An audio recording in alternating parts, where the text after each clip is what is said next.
Assalamualaikum warahmatullahi wabarakatuh. Yang saya hormati para dewan juri beserta tim dari ANV Official selaku penyelenggara dari perlombaan pidato ini. Dan yang saya hormati para penonton sekalian. Perkenalkan, nama saya Syifa Unada Mantika dari SMK Negeri 1 Samarinda. Pertama-tama, marilah kita panjatkan puji syukur kehadirat Tuhan Yang Maha Kuasa, karena atas rahmatnya kita masih diberi nikmat sehat dan dapat mengikuti perlombaan pidato ini. Pada kesempatan ini saya akan menyampaikan pidato tentang kesehatan mental. Namun sebelumnya, izinkan saya memaparkan tentang apa itu kesehatan mental. Menurut WHO, kesehatan mental adalah kondisi dari kesejahteraan yang disadari oleh individu yang di dalamnya terdapat kemampuan untuk mengelola stres kehidupan yang wajar.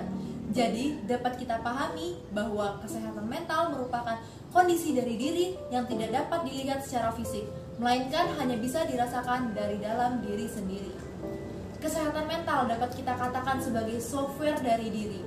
Mental mengatur berbagai macam reaksi serta emosi yang keluar sebagai respon dan cara menjalani hidup.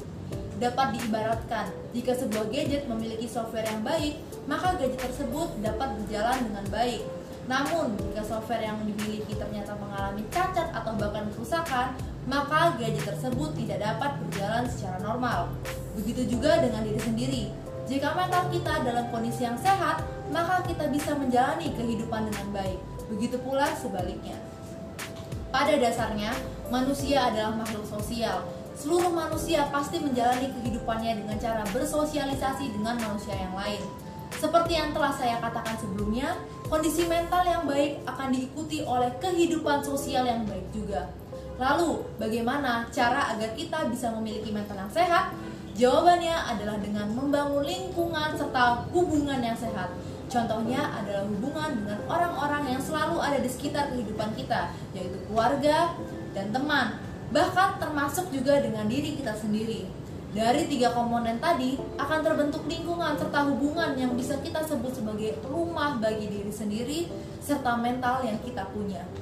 Jika kita tidak memiliki rumah atau ternyata rumah yang kita punya tidak dalam kondisi yang baik, maka kita akan hidup di dalam rumah tersebut dengan perasaan yang tidak nyaman.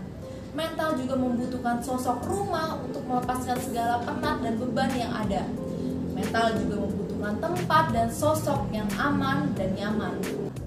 Bisa kita ingat saat masa pandemi COVID-19 kemarin, banyak orang yang kesusahan dalam memuaskan kebutuhan interaksi sosial mereka, dan hal itu membuat tak sedikit orang merasa stres, khususnya bagi kita para remaja.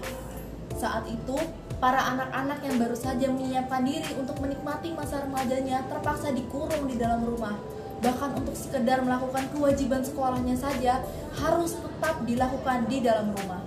Hal itu membuat kita para remaja kesulitan untuk mencari teman, baik teman bermain ataupun teman untuk bertukar cerita.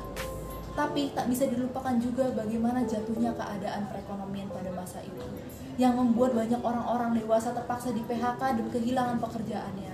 Padahal pada saat itu, para orang tua juga dihadapi dengan kebutuhan anak untuk belajar secara online, yaitu smartphone, laptop, dan kuota internet yang lebih. Tidak memiliki teman, ekonomi keluarga yang bergoyang karena orang tua di PHK merupakan salah satu kisah kelam bagi banyaknya remaja pada saat itu.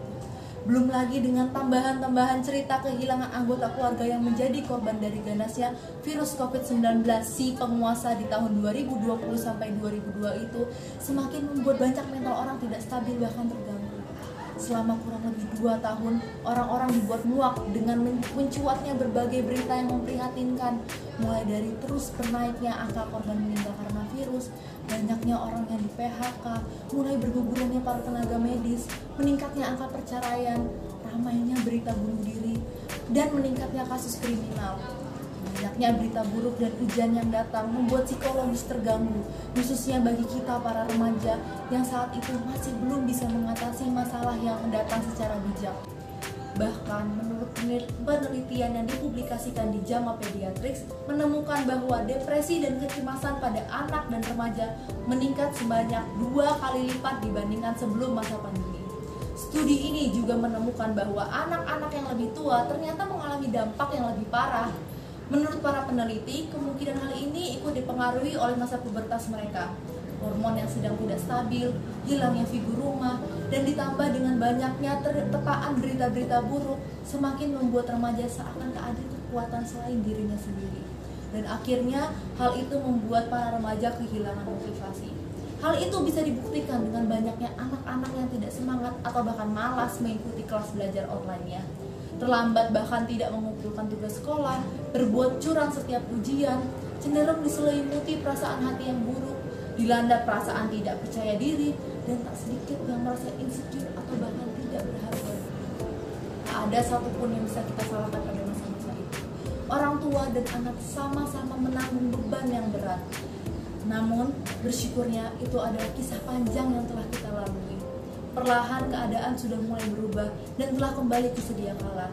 Sekarang orang-orang sudah bisa keluar tanpa dihantui rasa takut terhadap virus-virus yang berterbangan. Kantor-kantor sudah mulai beroperasi secara normal. Lapangan pekerjaan yang kini sudah kembali dibuka.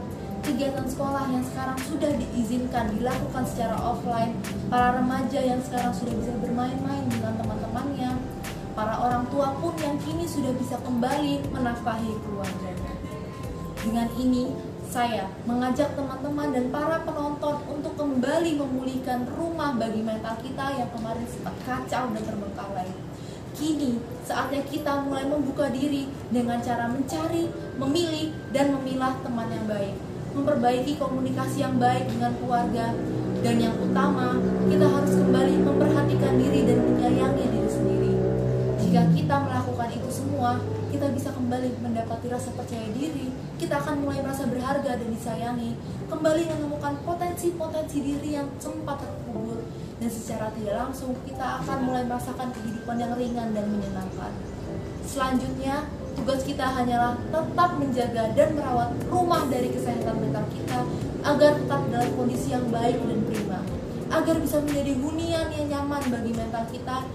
Saya ucapkan terima kasih kepada ANV Official yang telah memberikan saya kesempatan untuk berbicara dan menyampaikan topik mengenai kesehatan mental ini. Saya harap materi serta pesan yang saya sampaikan dapat memotivasi dan membantu para penonton sekalian untuk menjaga kesehatan mentalnya serta menyayangi diri sendiri. Sekali lagi, saya ucapkan terima kasih dan sampai jumpa di lain kesempatan. Wassalamualaikum warahmatullahi wabarakatuh.